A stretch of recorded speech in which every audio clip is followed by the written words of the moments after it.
everybody, welcome back to the channel. This is MTG Ghoul Dude, back again with another deck tech.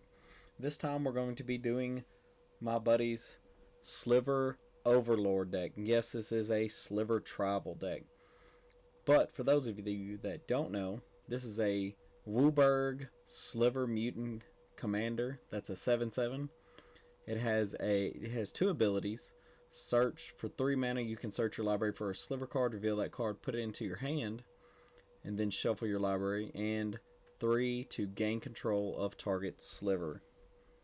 Now, to start it off, we're going to start off with the mana ramp for the deck. And once again, of course, expected of my friend, he has a beautiful white border Soul Ring, an Arcane Signet, Chromatic Lantern, Nature's Lore, Rampant Growth, 3 Visits, Urza's Incubator. I count as ramp because it allows you to help get your slivers out there early. Cryptolith Rite helps you use the when you don't have specific slivers out there to tap for mana. And Prismatic Omen is mana fixing for when you don't have all the right colors, but you at least have green. So for the deck, he hailed one particular card as an MVP for the deck, and that is Morphon, because Morphon is a sliver because it has Changeling, but you can also choose a creature type, and spells of the chosen type cost Wooburg mana less. It doesn't affect the colorless mana, but it affects the colored mana. So if you have a 1-drop and a green, it just 1. And creatures of the chosen type get +1/+1, so it buffs the slivers also. One of the other only non-sliver technically is Amoe Boy Changeling, and this actually helps with the second ability on the Overlord, where you can gain control of target sliver. Yep, Amoe Boy Changeling can tap to give target creature all creature types to make it a sliver, and so you can steal it. So, into the real slivers. Starting off with Virulent Sliver, Homing Sliver for the cycling, Gale Rider Sliver for flying, Shifting Sliver so it can't be blocked except by slivers, Venom Sliver for the Death Touch, Striking Sliver for first strike, Crypt Sliver for regeneration, Bone Slice Sliver for the double strike, Heart Sliver for more haste, Gem Hide Sliver to give all your slivers mana dork abilities, Muscle Sliver for +1/+1, Synapse Sliver deals combat to a player, its controller draws a card, may draw a card, Sentinel Sliver for the vigilance, Telekinetic Sliver to help tap down blockers in your way, Root Sliver so your slivers are uncounterable. And here we have the collection of Secret Lair secret cards that he has since gathered together to make this deck beautiful as it is. Harmonic Sliver, Siphon Sliver, Diffusion Sliver, Mana Weft Sliver, Horn Sliver,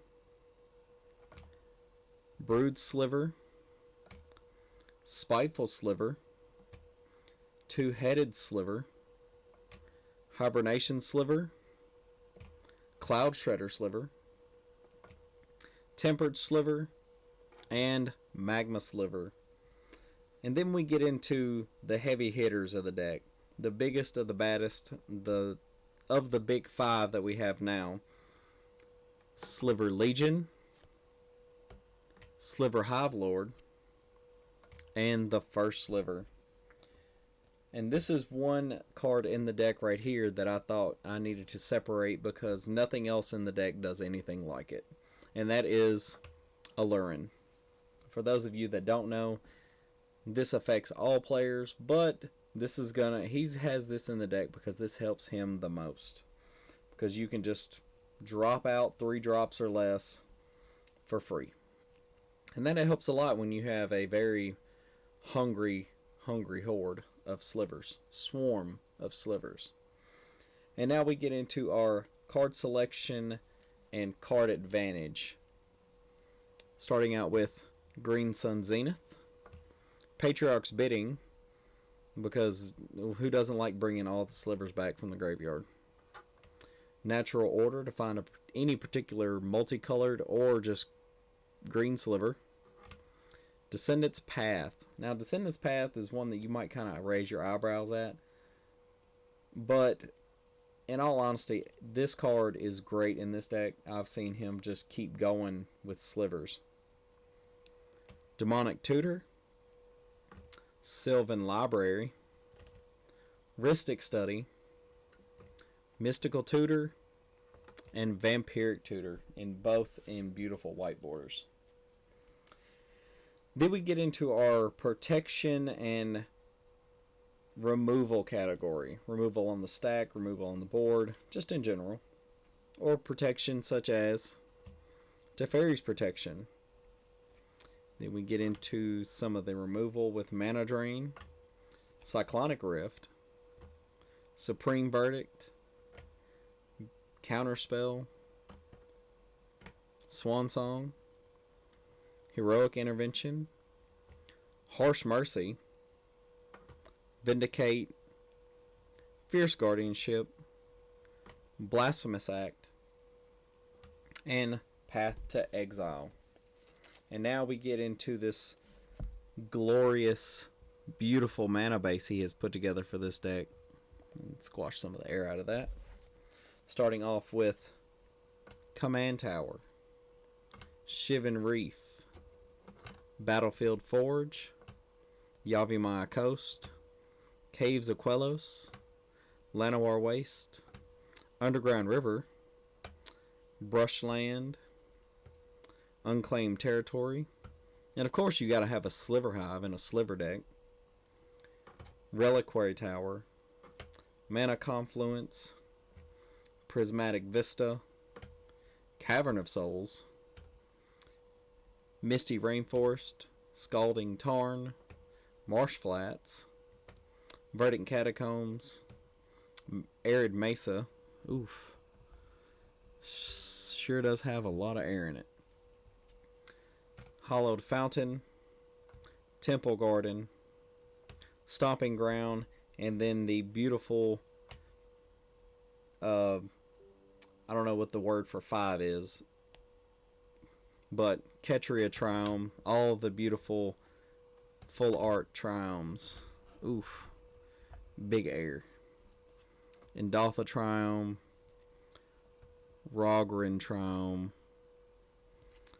Zangoth Triome. Yeah, this deck is full of air. Ooh-wee. And then to end it off with Savai Triome. And I'm trying to get some of this air out.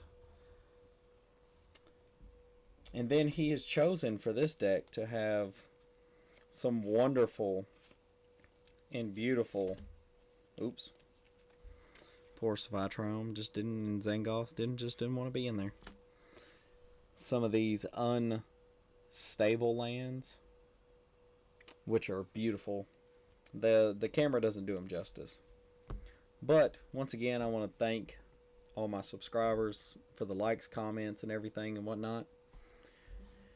Yes, I know slivers are way outside of mine, but I just love what he has done with this deck, and I don't always like playing against it, but I've definitely given this deck a couple runs for its money.